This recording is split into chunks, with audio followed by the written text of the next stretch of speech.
أعوذ بالله من الشيطان الرجيم నేను బహిష్కరించబడిన శైతాను నుండి రక్షణ పొందడానికి అల్లాహ్ శరణు.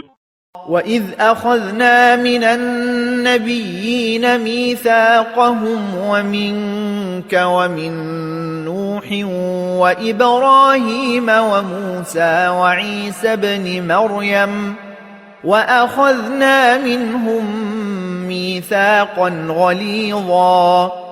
మరియు జ్ఞాపకముంచుకో, వాస్తవానికి మేము ప్రవక్తలందరి నుండి వాగ్దానం తీసుకున్నాము.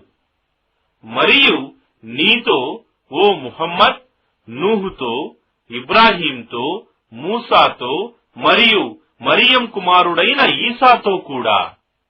మరియు మేము వారందరి నుండి గట్టి వాగ్దానం తీసుకున్నాము.